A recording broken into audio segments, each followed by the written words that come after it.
everyone, welcome back to Relax with Animal Facts. I am Stef Wolfe, and today I am going to be learning with you about our furry, scaly, or possibly even slimy friends. And in today's case, it is definitely going to be a furry friend of ours because we are covering the oh-so-wonderful hamster. I just wanted to mention that we tried the episode dedication at the end, but honestly, I don't like it. I want to say your guys' names up off the top rather than leave it to the end. So I hope you guys don't mind the 10 to 15 second delay before we get into the show. This, of course, is a very special listener episode dedicated to Adam, Cami, Carrie-Ann, Georgia, Jasmine, Olivia, Hazel, Alice, Hannah, Kat, and Oliver. You guys rock, and I hope you enjoy your episode. If you guys would like intro-free episodes, exclusive episodes, and more while supporting the show, you can go to patreon.com/relaxwithanimalfacts, and you can get access to those things for less than a cup of coffee a month.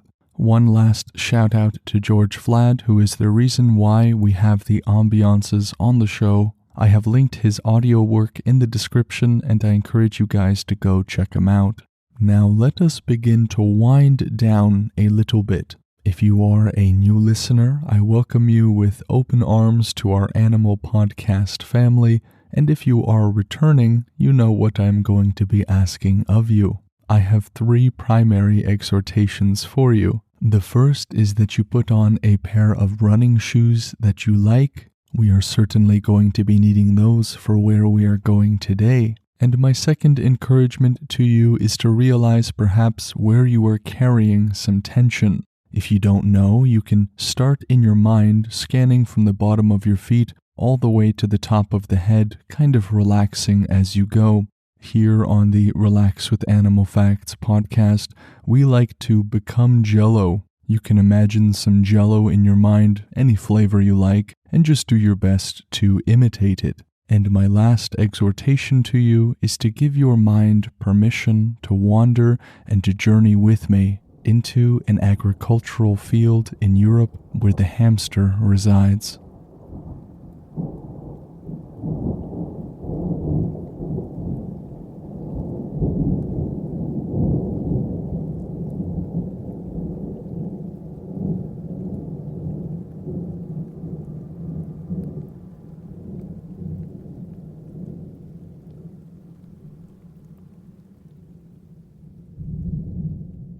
There are over 20 species of hamster. In fact, some sources are so specific as to say 24 species of hamster, and there is a great amount of variation in between them. Hamsters belong to the same family in which we find voles, rats, mice, and lemmings. It is found in the same order as the guinea pig, but they are quite distinct from one another. And we will have our fun covering each and every one of those hamster species in the future, but I just wanted to do an umbrella episode that talks generally about all of them. But as many of you know, hamsters are pretty popular as pets. The Syrian hamster is a popular one, Campbell's dwarf hamster, winter white dwarf hamster, and the Roborovsky hamster. I think all it takes is one glance at them to want to keep them as a pet, and we'll get into that a little bit later in the episode. These are mammals that are covered in an adorable fur that have oversized pouches for cheeks and short little tails. Among the over 20 hamster species, some live in deserts and plains, some in fields like we are in today, some in Europe, some in Asia, and some even in northern Africa.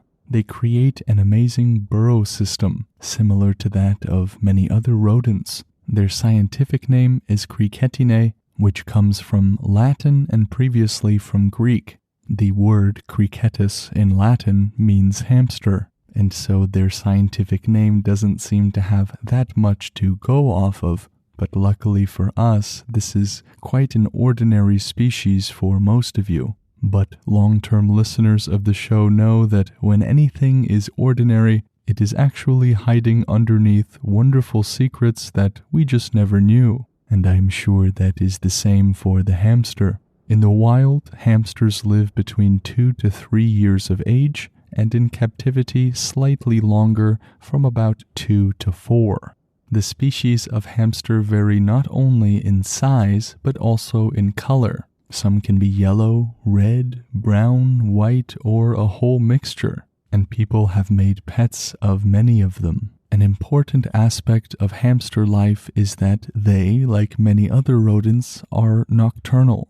If you were a hamster, you would also choose to maybe hide out during the waking times of snakes, foxes, badgers, eagles, and other carnivores. And so choosing an environment in which it is a little bit less easy to see, and at which some carnivores do not hunt, is a big advantage for the hamster. They dig deep tunnels into the ground, allowing for multiple entrances, kind of like a main entrance and a fire exit, and maybe even more. Many of these wild hamsters are solitary and will spend a majority of their time within that intricate tunnel system they have built. And while they are cute and fluffy, if there is any sign of an intruder or a rival hamster, they will exercise no mercy. They can be extremely territorial.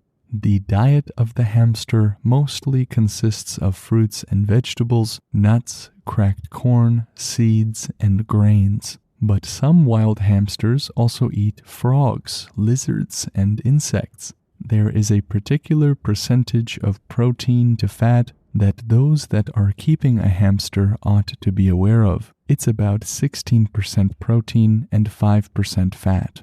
And that is according to Canadian Federation of Human Societies. I would listen to them, considering that as a Canadian I understand there is not much to do here except study moose and hamsters. The hamsters, however, don't eat all of their food right away. They are like little furry picnic baskets, because with those puffy cheeks, they're able to store a ton of food. Hamsters can store 20% of their body weight in their cheeks. Now that number can be a little deceiving given how small the hamster looks, but let us say that a 160-pound human being wanted to store 20% of their weight in their cheeks, stuffing it with potatoes and with bread. It would be like a 160-pound person walking around with 32 pounds worth of food in their mouth. Now, I have watched some competitive eaters. I have not seen anyone put down 32 pounds of food, much less in their cheeks alone. And so the hamster has a one-up on us here. Those pouches they have for cheeks are also referred to as diplostomes, and in addition to storing food, mother hamsters can carry their young within their cheeks as well. And this is an important survival mechanism. If they fill their cheeks with as much as they can, it minimizes the amount of time that they spend out in the wild. And this is a world filled with eagles and foxes and a lot of things that one can't account for. And so being out less for the hamster and spending more time in those intricate burrows is a way in which they survive. And the last purpose for those big cheeks is their ability to be turned into a buoy. They can fill up their own cheeks with air so that they float. Again, something that I wish we could do. Due to their life in their intricate tunnel system, they have to be able to move quickly both forwards and backwards. And unlike a vast many species, hamsters can actually match their forward sprinting speed with their backwards speed. I cannot think of an animal that can sprint backwards as fast as forwards. Maybe I'll think of one that we covered, but I don't know if we have. An interesting fact is that when hamsters are born, they are totally blind. While their eyesight will develop as they grow, it won't be improved all that much, at least relative to many other animals. And they will never grow into being able to see color. They are colorblind. Just like many other burrowers, the hamster is going to have to rely much on their nose and on their whiskers. and the sensitivity of both of these make their poor eyesight less of a problem. Now, to offset that poor eyesight, they also have scent glands on their backs. These scent glands give off a very distinct smell that allows them to find their way around and find their way back to their tunnels. It is worth mentioning, though, that they actually have better night vision than we do, but when faced with bright light, they will be almost completely blind. It would make sense for their night vision to be a little better than ours, given that they spend a lot of their time in darkness. And these creatures are pretty intelligent. In some studies, hamsters were shown to have a visual memory, which would indicate a good spatial intelligence. This comes in handy, of course, when they are foraging for food. The teeth of the hamster is alike to all rodents we have covered on the show thus far. They have incisor teeth that have no roots, and they simply don't stop growing. The reason it is important for them to gnaw all the time is to keep their teeth sharp and preventing them from growing too much. And one really cool medical or research-related thing is that researchers discovered their teeth actually have active stem cells in them, something very important for cell regrowth. And so this fact gives scientists some hope of one day being able to emulate this tooth regeneration process, but in us. So if somebody loses their teeth, they can just grow them back. But I am sure that is quite a ways away. Some species of hamster go into that state of torpor that we learned about before. It is a sort of hibernation. The Syrian hamster, also called the golden hamster, will go into their burrow and block the entrances with soil. From there, they will enter that state, only exiting it to eat food once a week. Their heart will go from a whopping 400 beats per minute to just 4 beats per minute, taking only 2 short breaths a minute.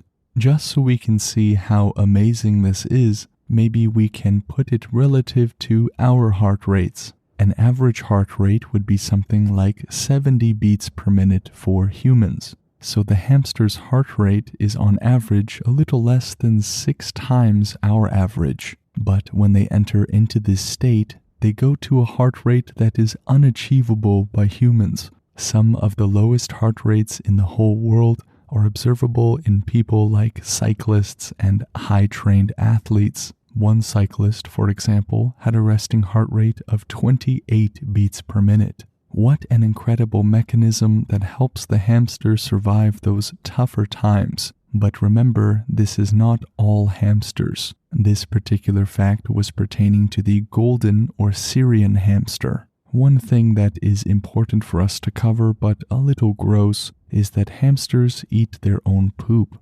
They have earned the distinction of coprophagic, basically meaning they will eat their own poop in order to make sure they don't miss out on any nutrients. This would be less important in a domestic environment in which there is some surety of food from the owner's part, but they don't have this in the wild, and so they do this to assure themselves a greater chance of survival.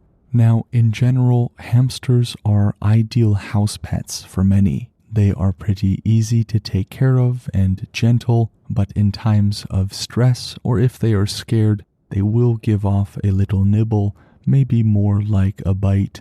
They will also bite if they are suddenly awoken from their sleeping time, which, if we remember, is actually during the day. They are nocturnal, and so they are awake typically when we are asleep.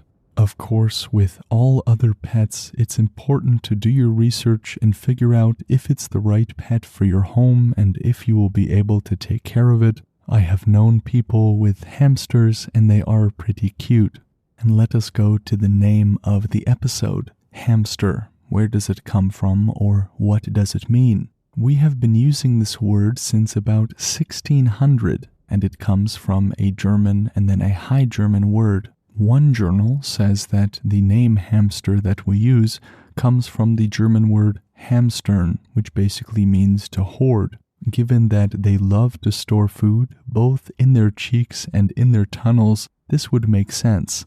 But etym instead goes a little bit further back from the German, perhaps from an Old Church Slavonic, which would make sense as the animal is native to southeastern Europe, and this perhaps coming from a blend of Russian and Lithuanian, one word meaning hamster and one meaning ground squirrel. But before we called them hamsters, the older English name for the hamster was German rat. So that is pretty cool. And now time for the infamous dad joke portion of the episode.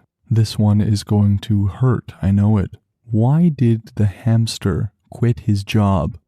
Because he wasn't happy with the salary.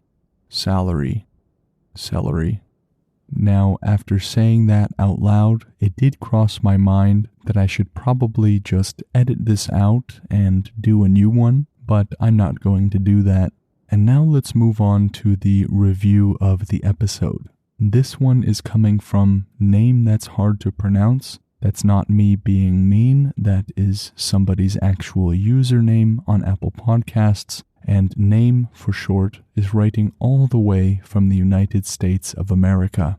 As a local animal nerd and stressed out college student, a relaxing podcast about animals is such a lifesaver. I could easily just play it and get lost picturing all of the animal facts. The host, Stef Wolfe, is incredibly sincere and nice, and his voice is really wonderful for the podcast. Definitely recommended.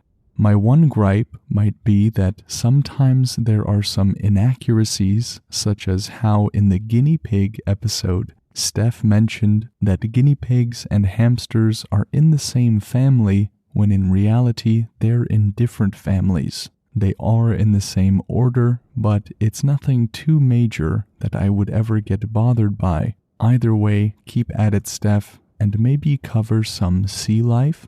Thank you, Name, for the wonderful review. I'm so happy that the show gets you through some of those tougher college classes. As a fellow student, I sympathize with you.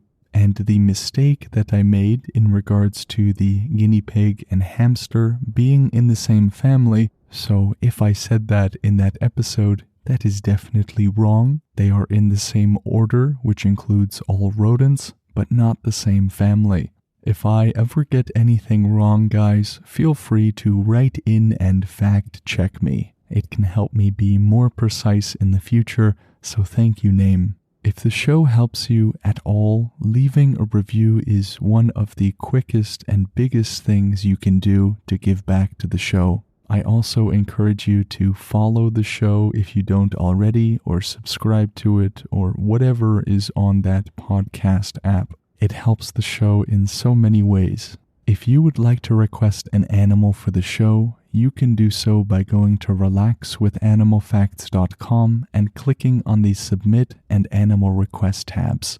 To reach out to me, Stef Wolfe, for any other reason, you can do so by sending an email to relaxwithanimalfacts@gmail.com or by going to the Instagram relaxwithanimalfacts and sending a message there. For more episodes including mythical animals, extinct animals, those things are all on patreon.com/relaxwithanimalfacts. You can do a free trial for $1 a month, but if you don't like it, you can cancel at any time. A big shout out to George Vlad for the ambiances used in this episode. His YouTube is in the description and you should check him out. The resources used in this episode came from treehugger.com, livescience.com, A2Zanimals.com, and etymonline.com. What an amazing animal we have learned about today. Again, one that is quite common to us, but one also that holds many little idiosyncrasies that make it special.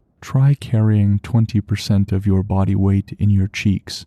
I should rephrase that. Don't put 20% of your body weight in your cheeks. It is a bad idea, but for the hamster, it is lightweight, and so big respect to the hamster. Thank you for taking the time to join me on this adventure, and I look forward to our next one together with the next episode with the next animal.